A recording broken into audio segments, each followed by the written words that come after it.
Hi hello ನಮಸ್ಕಾರ, welcome back to my channel ASVK info blog. So ಇವತ್ತಿನ episode ಇನ್ನೊಂದು car maintenance clean ಹೇಗೆ ಮಾಡ್ಕೊಳ್ಳೋದು ಮತ್ತು ನಾನು ಯಾವ್ಯಾವ ಪ್ರಾಡಕ್ಟ್ ಯೂಸ್ ಮಾಡ್ತೀನಿ ಅನ್ನೋದಷ್ಟು ನಾನು ನಿಮಗೆ ತೋರಿಸ್ತಾ ಹೋಗ್ತೀನಿ. ಅದಕ್ಕೆ ಮುಂಚೆ ನಿನ್ನೆ ನಾನೊಂದು ವಿಡಿಯೋ ಅಪ್ಲೋಡ್ ಮಾಡಿದ್ದೆ, ಅದು ರ್ಯಾಟ್ ರಿಪೆಲೆಂಟ್ ಬಗ್ಗೆ, how to control rats in your car ಅಂತ, ಹೌ ಟು ಪ್ರೊಟೆಕ್ಟ್ ಅಂತ. ಸೊ ಅದು ಲಾಸ್ಟಲ್ಲಿ ನಾನು ಟಿಪ್ ಹಾಕಿದ್ದೆ, ಒಂದು ಆಯುರ್ವೇದಿಕ್ದು ಅಮ್ಮ ಹೇಳ್ಕೊಟ್ಟಿದ್ದು. ಸೊ ಆ ಟಿಪ್ನ ನಿನ್ನೆ ಲಾಸ್ಟಲ್ಲಿ ಹಾಕಿದ್ದು ಎಷ್ಟೋ ಜನ ಪ್ರಾಬಬ್ಲಿ ನೋಡಿರಲ್ಲ ನೀವು ವಿಡಿಯೋ ಫುಲ್ಲು. ಹಾಗಾಗಿ ಈ ವಿಡಿಯೋದಲ್ಲಿ ನಾನು ಅದನ್ನ ಸ್ಟಾರ್ಟಿಂಗಿಗೆ ತೋರಿಸ್ತಿದ್ದೀನಿ ಹೇಗೆ ಮಾಡೋದು ಅಂತ. ನೀಮ್ ಲೀಫ್ ಇರುತ್ತಲ್ಲ, ಸೊ ನೀಮ್ ಲೀಫು ಮತ್ತು ಪೆಪ್ಪರ್, ಬ್ಲ್ಯಾಕ್ ಪೆಪ್ಪರ್, ಅದೆರಡನ್ನ ಒಂದು ಬೌಲ್ಗೆ ಹಾಕ್ಕೊಳ್ಳಿ. ನೀರು ಹಾಕ್ಬಿಟ್ಟು ಅದರಲ್ಲಿ ಮಿಕ್ಸ್ ಮಾಡಿ ಚೆನ್ನಾಗಿ ಬಾಯ್ಲ್ ಮಾಡಿ. ಫುಲ್ ಬಾಯ್ಲ್ ಮಾಡಾದ್ಮೇಲೆ ಈ ಥರ ಕಲರ್ ಬಂದಮೇಲೆ ಒಂದು spray bottle, choline spray bottle ಯಾವುದಾದ್ರೂ ಅದಕ್ಕೆ ಹಾಕ್ಕೊಳ್ಳಿ. ಇದನ್ನ ನೀವು ಪೆಟ್ರೋಲ್ ಅಂದ್ಕೋಬೇಡಿ, ಇದು ನೀಮ್ ವಾಟರ್ ಇದು. ಸೊ ಇದನ್ನು ನಾವು ನೀಮ್ ಆ್ಯಂಡ್ ಪೆಪ್ಪರ್ ವಾಟರ್ನ ನಾವು ರ್ಯಾಟ್ ರಿಪೆಲೆಂಟ್ ಆಗಿ, ಇದು ಅದು ಇನ್ ಕೇಸ್ ಏನಾದ್ರು ರ್ಯಾಟ್ ಬಂದಿತ್ತು ಅಂತಂದರೆ ಇಂಜಿನ್ ಬೇ ಒಳಗಡೆ ಅದನ್ನು ಟೇಸ್ಟ್ ಮಾಡ್ತು ಅಂದರೆ ತುಂಬ ಬಿಟರ್ ಆಗಿರುತ್ತೆ. ಸೊ ಅದು ಆದಷ್ಟು ಬೈಟ್ ಮಾಡೋದು ವೈರಸ್ನೆಲ್ಲ ಅವಾಯ್ಡ್ ಮಾಡುತ್ತೆ. ಸೊ ಇದನ್ನ ಹೇಗೆ ಯೂಸ್ ಮಾಡೋದು ಅನ್ನೋದು ನಾವೀಗ ನೋಡೋಣ. ನೆಕ್ಸ್ಟ್ ಇನ್ಯಾವ ಪ್ರಾಡಕ್ಟ್ ಯೂಸ್ ಮಾಡ್ತೀನಿ ಅಂದರೆ, ಇಲ್ಲಿರೋದು AC ಡಿಸ್ಇನ್ಫೆಕ್ಷನ್ಗೆ. ಇದು ಕೋಲಿನಲ್ಲ, ಕೋಲಿನ್ ಬಾಟ್ಲ್ ಒಳಗಡೆ ನಾನು ಡೆಟಾಲ್ ಡಿಸ್ಇನ್ಫೆಕ್ಷನ್ ಅಂತ ಬರುತ್ತೆ. ಅದನ್ನ ನಾನು ACದೇನಾದರೂ ನೀವು ಬ್ಲೋವರ್ ಹಾಕಿದಾಗ ಏನಾದರೂ ಸ್ವೆಟ್ ಸ್ಮೆಲ್ ಬರ್ತಿತ್ತು ಅಂದರೆ, ಕಾರ್ ಯಾವಾಗಾದರೂ ನೀವು ವಾಟರ್ ವಾಶ್ ಮಾಡಿದರೆ ಆಮೇಲೆ ಅದು ಪ್ರಾಪರಾಗಿ ಡ್ರೈ ಆಗಿಲ್ಲ ಅಂದರೆ ನಿಮಗೆ ಒಳಗಡೆ ಒಂಥರ ಸ್ಮೆಲ್ ಬರುತ್ತೆ, ಸ್ವೆಟ್ ಸ್ಮೆಲ್ ಬರುತ್ತೆ. ಆಮೇಲೆ ಲೆದರ್ ಸೀಟ್ ಇದ್ರೂ ಅಷ್ಟೇ, ಯಾರ್ಯಾರು ಲೆದರ್ ಸೀಟ್ ಯೂಸ್ ಮಾಡ್ತಿರೋ ಅವ್ರಿಗೆ ಬ್ಯಾಕ್ ಸೈಡ್ ಸ್ವೆಟ್ ಆದಾಗ ಅದೆಲ್ಲ ಅಬ್ಸರ್ವ್ ಮಾಡಿರುತ್ತೆ, ಅದು ಸ್ಮೆಲ್ ಬರೋಕ್ಕೆ ಸ್ಟಾರ್ಟ್ ಆಗುತ್ತೆ. ಸೊ ಅವಾಗ ಏನು ಮಾಡಿ, ವೀಕ್ಲಿ ಒನ್ಸ್ ಇದನ್ನ ಹೇಗೆ ಸ್ಪ್ರೇ ಮಾಡಬೇಕು, ಎಲ್ಲಿ ಸ್ಪ್ರೇ ಮಾಡಬೇಕು ಅನ್ನೋದನ್ನ ನಾನು ನಿಮ್ಗೆ ತೋರಿಸ್ತೀನಿ. ಮತ್ತು then next one microfibre cloth. ಇದು ನಿಮಗೆ ಅಮೆಝಾನ್ ಲಿಂಕಲ್ಲಿ ನಾನು ತೋರಿಸ್ತೀನಿ. ಇದು ಕೂಡ ಒಳ್ಳೆ ಬೆಟರ್, ಆ್ಯಕ್ಚುಲಿ ಕ್ಲೀನ್ ಮಾಡೋದಕ್ಕೆಲ್ಲ ತುಂಬ ಹೆಲ್ಪ್ಫುಲ್ ಆಗುತ್ತೆ. ಬಟ್ ಇದು ಒದ್ದೆಲಿದ್ದ ಕ್ಲೀನ್ ಮಾಡೋದಕ್ಕಿಂತ ಸ್ವಲ್ಪ ಒದ್ದೆ ಆದಮೇಲೆ ಡ್ರೈ ಆದಾಗ ಅವಾಗ ಯೂಸ್ ಮಾಡಿ. ಮತ್ತು ಇದು ನಿಮಗೆ ಡಿಮಾರ್ಟಲ್ಲಿ ಸಿಗುತ್ತೆ, ಈ ಬ್ಲೇಡು ವಿತ್ ವಾಟರ್ ಸ್ಪ್ರೇ. ಇದನ್ನು ಕೂಡ ಯಾವಾಗ ಯೂಸ್ ಮಾಡಬೇಕು ಅಂತ ತೋರಿಸ್ತೀನಿ. ಆ್ಯಂಡ್ ದೆನ್ ಇದು ಮೋಸ್ಟ್ ಇಂಪಾರ್ಟೆಂಟ್ ಒನ್, ಕ್ಲೀನಾಗಿ ಇಟ್ಕೊಳ್ಳೋಕ್ಕೆ, ಎಸ್ಪೆಷಲಿ ಗ್ಲಾಸ್ ಮತ್ತು ಪ್ರತಿಯೊಂದನ್ನು ಕ್ಲೀನ್ ಮಾಡ್ಬೋದು. ಇದು ಹೊಸದು ಪ್ಯಾಕೆಟಲ್ಲಿದ್ದಾಗ ನೀವು ಡೈರೆಕ್ಟಾಗಿ ಯೂಸ್ ಮಾಡಬೇಡಿ.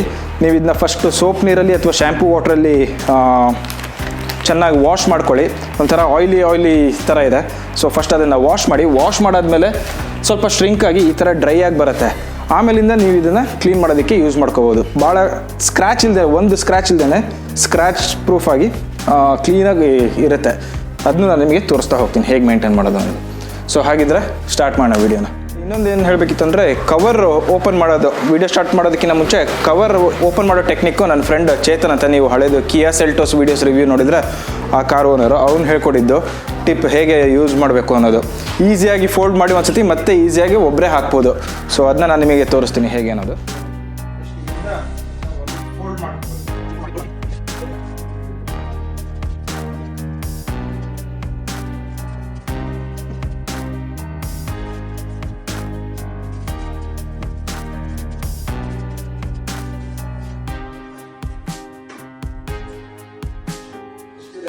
ಈಸಿಯಾಗಿ ಫೋಲ್ಡ್ ಮಾಡಿಸಿ ನೀವು ಬೂಟ್ ಸ್ಪೇಸಲ್ಲಿ ಇಟ್ಕೋಬೋದು.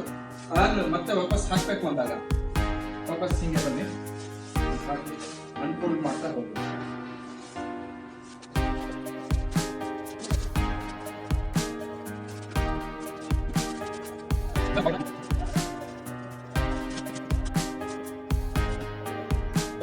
ಹಾರ್ಡ್ಲಿ 2 ನಿಮಿಷ ತಗೊಳುತ್ತೆ ಅಷ್ಟೇ, 2 ಮಿನಿಟ್ಸ್.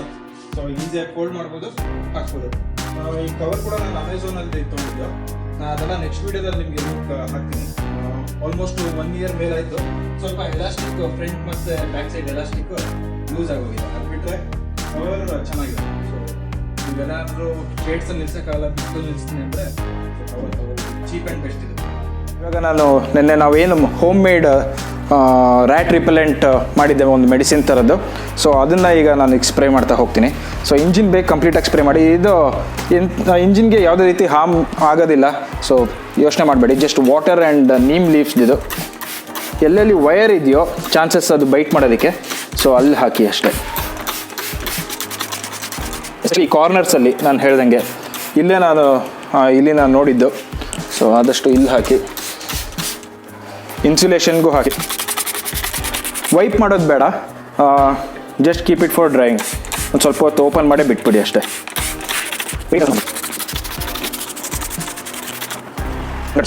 ಸೊ ಈಗ ಸ್ಪ್ರೇ ಮಾಡಿದಾಯಿತು. ಈಗ ಒಂದು ಸ್ವಲ್ಪ ಹೊತ್ತು ಇದನ್ನ ಹೀಗೆ ಡ್ರೈ ಮಾಡೋಕ್ಕೆ ಬಿಡೋಣ. ಆಮೇಲೆ ಬಾನೆಟ್ನ ಕ್ಲೋಸ್ ಮಾಡ್ಕೊಳ್ಳೋಣ. ಇದನ್ನ ಆದಷ್ಟು ಒಳಗಡೆ ಯೂಸ್ ಮಾಡೋಕ್ಕೆ ಹೋಗಬೇಡಿ, ಯಾಕೆಂದರೆ ನಿಮ್ಮದು ಸ್ಟ್ರಾಂಗ್ ಸ್ಮೆಲ್ ಇದೆ. ಅದು ವೆಟ್ ಆಗಿದ್ದಾಗ ನಿಮಗೆ ಒಳಗಡೆ ಎಲ್ಲ ಬೇರೆ ನೆಕ್ಸ್ಟ್ ಸ್ವಲ್ಪ ದಿನ ಆದಮೇಲೆ ಬ್ಯಾಡ್ ಆರ್ಡರ್ ಸ್ಮೆಲ್ ಬರೋಕ್ಕೆ ಸ್ಟಾರ್ಟ್ ಆಗಬಹುದು. ಸೊ ಹಾಗಾಗಿ ಬರೀ ಇಂಜಿನ್ ಬೇ ಮತ್ತು ವೀಲ್ ಸಸ್ಪೆನ್ಷನ್ ಅಲ್ಲಿ ಮಾತ್ರ ಸ್ಪ್ರೇ ಮಾಡ್ಕೊಳ್ಳಿದ್ದು. ಮತ್ತು ಹಿಟ್ ನೆನ್ನೆ ನಾನು ಇನ್ನೊಂದು ಪ್ರೀವಿಯಸ್ ವೀಡಿಯೋದಲ್ಲಿ ಏನು ಹೇಳಿದ್ನ ಹಿಟ್ ಸ್ಪ್ರೇ ಅದನ್ನು ಕೂಡ ಯೂಸ್ ಮಾಡ್ತಾಯಿದ್ವಿ. ಇದೆಲ್ಲ ರ್ಯಾಟ್ ರಿಪೆಲೆಂಟ್ಗೆ. ಸೊ ನೆಕ್ಸ್ಟ್ ನಾನು ಏನು ಹೇಳಿದ್ದು ಅಂತಂದರೆ ಇದು ಡೆಟಾಲ್ ಡಿಸ್ಇನ್ಫೆಕ್ಷನ್ ಕೋಲಿನ್ ಬಾಟ್ಲಿಗೆ ಹಾಕಿದ್ದೀನಿ. ಕೋಲಿನ್ ಸ್ಪ್ರೇ ಅಲ್ಲ ಇದು ಡೆಟಾಲ್ ಡಿಸ್ಇನ್ಫೆಕ್ಷನ್ ಅಂತ ಬರುತ್ತೆ. ಮೆಂಥಾಲ್ ಫ್ಲೇವರ್ ಬರುತ್ತೆ. ಇನ್ನೊಂದು ಬರುತ್ತೆ ಟಿಂಚರ್ ಥರ ಇರೋದು, ಅದು ಸ್ಮೆಲ್ ಅಷ್ಟು ನನಗೆ ಇಷ್ಟ ಆಗಲ್ಲ. ಸೊ ಹಾಗಾಗಿ ಮೆಂಥಾಲ್ ಫ್ಲೇವರ್ದು ತೊಗೊಂಡಿದ್ದೀನಿ ಡೆಟಾಲ್ ಡಿಸ್ಇನ್ಫೆಕ್ಷನ್. ಇದಕ್ಕೆ 1 ಕಪ್ ಅಷ್ಟು ಡೆಟಾಲ್ ಡಿಸ್ಇನ್ಫೆಕ್ಷನ್ ಹಾಕಿ ಇನ್ನು ಮಿಕ್ಕಿದ್ದು ಇನ್ನೊಂದು ಕಪ್ಪು ವಾಟರ್ ಮಿಕ್ಸ್ ಮಾಡಿದ್ದೀನಿ. ಸೊ ಇದನ್ನು ನಿಮಗೆ ಇಲ್ಲಿ AC ಇಂಟೇಕ್ ಬರುತ್ತಲ್ಲ, ಇಲ್ಲಿದೆ ನೋಡಿ AC ಇಂಟೇಕ್, ಇಲ್ಲಿಗೆ ಸ್ಪ್ರೇ ಮಾಡಿ. ಇಲ್ಲಿಗೆ ಸ್ಪ್ರೇ ಮಾಡೋ ಮುಂಚೆನೇ ನೀವು ಇಂಜಿನ್ ಕೂಡ ಆನ್ ಮಾಡಿ ಬ್ಲೋವರ್ನ ಆನ್ ಮಾಡಿ ಬಿಟ್ಬಿಟ್ಟಿರಿ, ಆಮೇಲೆ ಸ್ಪ್ರೇ ಮಾಡ್ತಾ ಹೋಗಿ. ಒಳಗಡೆ ಕಾರ್ಪೆಟ್ ಹತ್ರ ಆ ಕಡೆ ಎಲ್ಲರೂ AC ಕಾಲೆಲ್ಲ ಇಡ್ತಿರಲ್ಲ, passenger side, driver side, front, ಅಲ್ಲಿಗೆಲ್ಲ ನೀವು ಇದನ್ನ ಸ್ಪ್ರೇ ಮಾಡ್ಬೋದು ಡಿಸ್ಇನ್ಫೆಕ್ಷನ್ದು. ಯಾಕೆಂದರೆ ಒಳ್ಳೆ ಸ್ಮೆಲ್ ಕೂಡ ಇರುತ್ತೆ, ಅಂತ ಏನು ಪ್ರಾಬ್ಲಮ್ ಆಗೋದಿಲ್ಲ. ಯಾರು ಕೂತ್ಕೊಂಡ್ರು ಕೂಡ ಆರಾಮಾಗಿ ಕೂತ್ಕೋಬೋದು, ಬ್ಯಾಡ್ ಸ್ಮೆಲ್ ಅಂತ ಏನು ಬರೋದಿಲ್ಲ. ಸೊ ಇದು 2 ಟಿಪ್ ಯೂಸ್ ಮಾಡ್ಕೊಳ್ಳಿ ಕ್ಲೀನಿಂಗಿಗೆ, ಒಳಗಡೆ ಇಂಟೀರಿಯರ್ ಮತ್ತು ಇಂಜಿನ್ ಬೇಗೆ.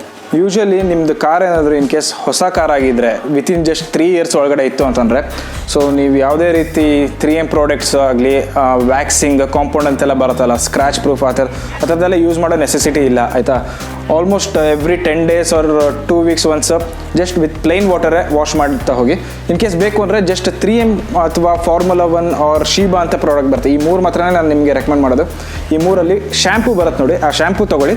ಅದು ಬಿಟ್ಟರೆ ಇಂಟೀರಿಯರ್ ಡ್ಯಾಶ್ಬೋರ್ಡ್ ಕ್ಲೀನಿಂಗ್ ಅಂತ ಬರುತ್ತೆ, ಅದ್ರದ್ದೊಂದು ಪಾಲಿಶ್ ಥರ ಬರುತ್ತೆ, ಅದು ಮಾತ್ರ ಯೂಸ್ ಮಾಡಿ. ಇನ್ನು ಬೇರೆ ಯಾವುದು ಯೂಸ್ ಮಾಡಿ. ಇನ್ ಕೇಸ್ ಯಾರು ಟೈರ್ ಕೂಡ ಮೇಂಟೈನ್ ಮಾಡ್ತೀನಿ, ಕ್ಲೀನಾಗಿ ಇಟ್ಕೋತೀನಿ ಅಂದರೆ ಟೈರ್ ಡ್ರೆಸ್ಸಿಂಗ್ ಕೂಡ ಬರುತ್ತೆ. ಆ 3 ಪ್ರಾಡಕ್ಟ್ ಮಾತ್ರ ನೀವು ತೊಗೊಳ್ಳಿ. ಯಾವುದು ಶೀಬಾದಿಂದ ಮತ್ತು ಫಾರ್ಮುಲಾ 1 ಆ್ಯಂಡ್ ದೆನ್ 3M, ಈ 3ರಿಂದ ಮಾತ್ರ ಈ ಪ್ರಾಡಕ್ಟ್ಸ್ಗಳನ್ನ ತೊಗೊಳ್ಳಿ. ಅದು ಬಿಟ್ಟರೆ ನಿಮಗೆ ಫಸ್ಟು ನೀವು ವಾಟರ್ ಹಾಕೋದಕ್ಕೆ ಡೈಲಿ ತುಂಬ ನೀರು ಹಾಕಿ ವೇಸ್ಟ್ ಮಾಡೋ ಬದಲು ಇದರಲ್ಲಿ ನಿಮಗೆ 40 rupees ಆಗುತ್ತೆ. ಡಿಮಾರ್ಟಲ್ಲಿ ಎಲ್ಲ ಕಡೆಯೂ ಸಿಗುತ್ತೆ ವಿತ್ ಬ್ಲೇಡ್ದು. ಸ್ಪ್ರಿಂಕ್ಲರ್ ಇದೆ, ನಾನು ಜಸ್ಟ್ ಪ್ಲೈನ್ ವಾಟರ್ ಹಾಕ್ಕೊಂಡಿದ್ದೀನಿ ನೋಡಿ. ಈ ಥರ ಸ್ಪ್ರೇ ಮಾಡ್ಕೊಳ್ಳಿ ಚೆನ್ನಾಗಿ, ಆಮೇಲೆ ಜಸ್ಟ್ ಬ್ಲೇಡಿಂದ ವೈಪ್ ಮಾಡಿ. ಸೊ ನಿಮಗೆ ಬಟ್ಟೆಯಿಂದ ಯಾವುದು ಸ್ಕ್ರ್ಯಾಚಸ್ಗಳಾಗೋದಿಲ್ಲ.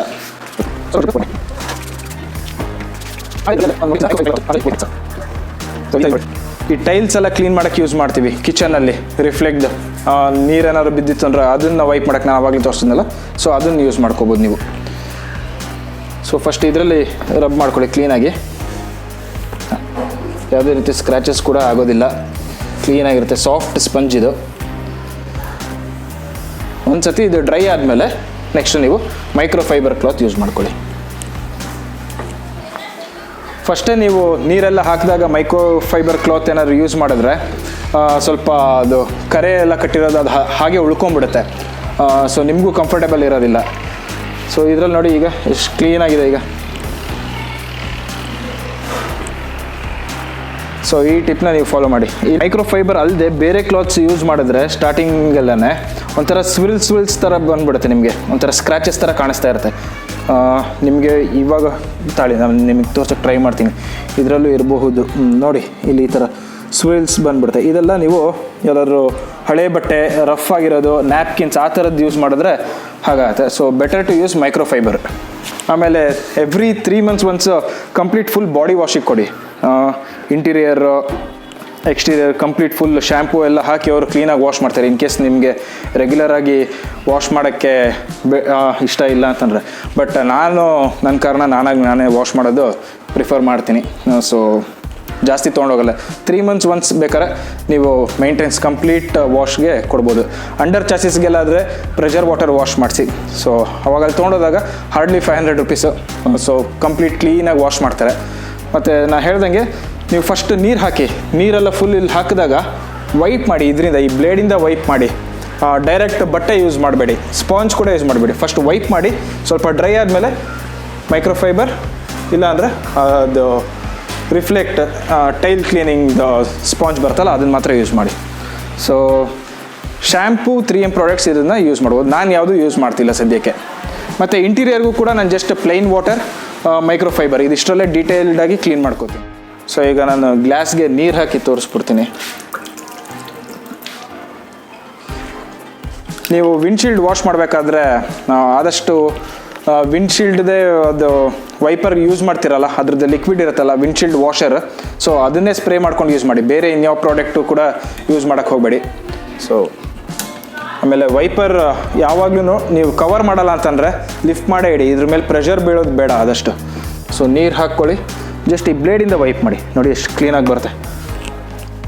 ನೀವು ಅಬ್ಸರ್ವ್ ಮಾಡೋದು, ಒಂದು ಸತಿ ವೈಪ್ ಮಾಡಿದ ತಕ್ಷಣ ಒಂದು ಬಟ್ಟೆ ತೊಗೊಂಡು ಕ್ಲೀನಾಗಿ ಹಿಂಗೆ ರಬ್ ಮಾಡ್ಕೊಂಬಿಡಿ.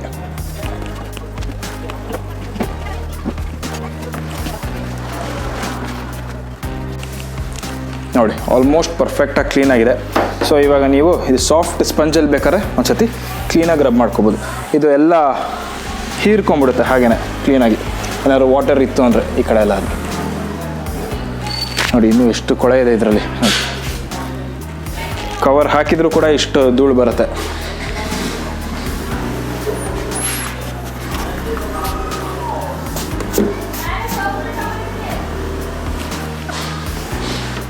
ಮತ್ತು ಯಾವಾಗ ನೀವು ಕ್ಲೀನ್ ಮಾಡಿದ್ರೂ ಒಂದ್ಸತಿ ವೈಪರ್ದು ಈ ಕಡೆ ಟಿಶ್ಯೂ ಪೇಪರ್ ಇಲ್ಲ ಸಾಫ್ಟಾಗಿರೋ ಬಟ್ಟೆ ತೊಗೊಂಡು ಇದನ್ನ ಒಂದ್ಸತಿ ಒರೆಸ್ಕೊಂಬಿಡಿ ಬ್ಲೇಡ್ನ.